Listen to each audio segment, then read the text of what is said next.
안녕하세요. 우리 집 라디오 다음 사연입니다. 안녕하세요. 이제 15개월 다가오는 아이 키우는 아들 아빠입니다. 와이프랑 상의 후에 아이를 이제 어린이집에 보내자고 합의했습니다.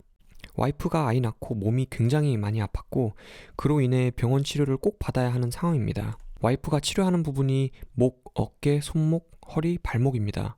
목은 목에 목 디스크가 생겨서 손을 타고 내려가서 손목 저림과 통증이 있고, 허리는 허리 디스크와 골반 틀어짐 때문에 다리를 타고 내려가서 오른쪽 발목이 약합니다. 제가 장사를 하는데 일이 한가하지는 않기에 가까이 사시는 장모님과 교대로 아이를 보며 틈틈이 와이프를 치료 다닐 수 있게끔 했으며, 아이가 100일 지난 후부터는 일주일에 도우미를 2번 불렀습니다. 그렇게 시간이 흘러 아이가 벌써 15개월이 되었고 제가 슬슬 아이를 어린이집에 보내자고 했습니다. 이유는 아파트가 오래된 28평인데 베란다가 부엌, 거실, 작은 방 총 3개가 있습니다. 와이프가 심하지는 않으나 약간의 결벽증이 있는데 집이 정리가 되지 않으면 스트레스를 꽤 많이 받아 합니다. 집이 어질러져 있으면 자기 몸이 힘들어도 어떻게든 치우려 합니다. 그런데 아들이 제 엄마만 졸졸 쫓아다니고 떨어지지 않으려 하며 워낙 활동적이다 보니 와이프가 집안일 하는 게 쉽지 않은 모양에다가 손목과 허리 통증 때문에 청소기 한번 돌리는 것도 힘들다 보니 너무 괴로워하더군요. 더구나 이번에 아이가 크게 아팠는데 꼼짝없이 아이만 케어하다 보니 와이프도 아이에게 감기가 옮고 아픈 와중에도 본인도 병원을 갈 수 없어 스트레스를 크게 받았습니다. 치료를 안 받으면 발목이 시큰거린다며 한의원도 다니고 싶어 했으나 참을 수밖에 없었고요. 그래서 코로나임에도 불구하고 제가 아이 낳거든 어린이집에 바로 보내자고 했습니다. 와이프는 그래도 20개월은 지나야 하지 않냐 했지만 저도 죽겠고 와이프도 죽겠고 장모님도 죽겠어서 저랑 장모님 성화에 결국 저번 달 둘째 주부터 아이를 어린이집에 보냈습니다. 일주일은 1시간 정도 아이랑 어린이집에 같이 있으면서 아이를 지켜보고, 일주일은 오전에만 아이를 어린이집에 보내고, 그리고 다음 주부터 3시까지 어린이집을 보냅니다. 아이가 다행히 어린이집에서 제 엄마를 안 찾고 너무 잘 놀고 너무 잘 먹나 봅니다. 와이프도 이제 한의원도 가고 집안 청소도 방해 안 받고 할 수 있다며 너무 좋아했습니다. 오전에 하루는 한의원 가고 하루는 집안일 하고 하루씩 병행했는데 시간이 어찌나 금방 가던지 조금 숨 돌리려고 하면 바로 애 데리고 와야 한다면서 나직이 웃기도 하고요. 어쨌든 교대로 아이를 케어하던 저랑 장모님도 한숨 돌릴 수 있어서 좋아했습니다. 장사하다가 중간에 나와서 아이를 보는 게 결코 쉬운 게 아닙니다. 그래도 아이를 봐줘야만 와이프가 병원을 가서 치료를 받을 수 있으니 저랑 장모도 그 힘듦을 자초한 거고요. 그런데 와이프가 제 부모님한테 안부 전화 드리다가 아이를 어린이집에 보낸다고 말씀드렸나 봅니다. 엄마가 말도 못하는 그 어린 것을 벌써부터 어린이집에 보내냐고 한 소리 하더랍니다. 코로나가 무섭지도 않냐면서 요즘 어린이집 사건 사고가 얼마나 많은데 그 핏덩이를 무슨 일 당할지 알고 보내냐고요.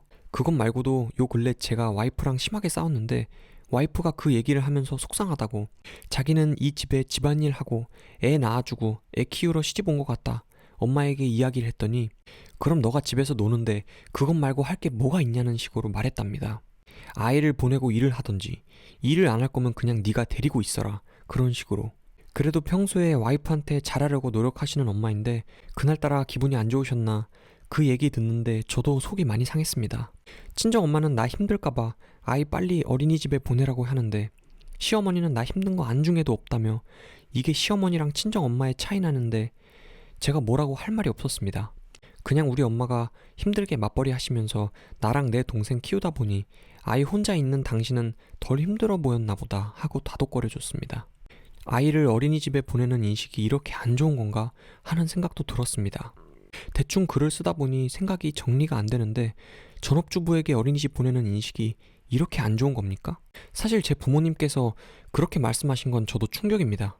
우리 형제를 힘들게 키우셨기 때문에 누구보다도 와이프 마음을 잘 아실 거라고 생각했거든요. 와이프는 어머님이 그렇게 말씀하실 줄 몰랐다고 이제는 안부 전화도 드리기 싫다고 그러는데, 고작 그 한마디 했다고 안부 전화 끊는 건 좀 아닌 것 같고 오전에 잠깐 알바하기로 했다고 말씀드리자고 했습니다. 그럼 당신도 면목이 생기지 않겠냐고요. 어쨌든 와이프 말대로 시어머니들이 원래 며느리한테 그렇게 박한 건지 묻고 싶습니다. 같이 아이 키웠던 입장으로서 그렇게 얘기한다는 게 저는 너무 이해가 안 가서요. 답변 부탁드립니다. 아, 그리고 글 추가합니다. 와이프는 임신과 출산이 너무 무섭다며 아이 미루자는 거 제가 나이가 있다 보니 빨리 갖자 해서 결혼한 지 3개월 만에 아이를 가졌고, 임신을 하고 임신 중독증으로 꽤 고생을 했지만 출산 시에도 만 하루를 넘게 진통을 했는데, 의사가 무조건 자연분만을 고집하다가 결국 와이프가 기절하는 바람에 급히 제왕으로 아이를 꺼냈습니다. 그로 인해 안 그래도 약했던 와이프는 몸이 다 망가지는 바람에 제대로 된 생활을 할 수가 없었습니다. 조리원 2주, 산후도우미 3주 했고, 아이 100일까지는 와이프가 청소할 수 있는 몸 상태도 안 돼서 청소도우미도 썼습니다. 저랑 장모님하고 교대로 달려들어서 아이 봐주고 와이프 병원 치료 보내고, 그때에 비하면 지금은 몸 상태가 많이 좋아진 겁니다. 항상 관리하며 날씬함을 유지했던 와이프는 붓고 살이 확 쪄버린 자신의 모습에 늘 절망했었고, 임신 전에는 겪어보지 못한 손목 통증과 허리 통증에 툭하면 눈물을 흘렸습니다. 말로만 듣던 산후 우울증이 아닐까 싶어 제가 신경도 많이 썼습니다. 아이 1명 낳고 저랑 장모님, 와이프 셋이 무지하게 고생했습니다. 저랑 장모님은 일도 제대로 못 끝마칠 때도 있었고요. 아이 보는 것도 정말이지 쉬운 게 아니더군요. 그래서 제가 빨리 어린이집 보내자고 한 겁니다. 오늘의 사연이었습니다. 감사합니다.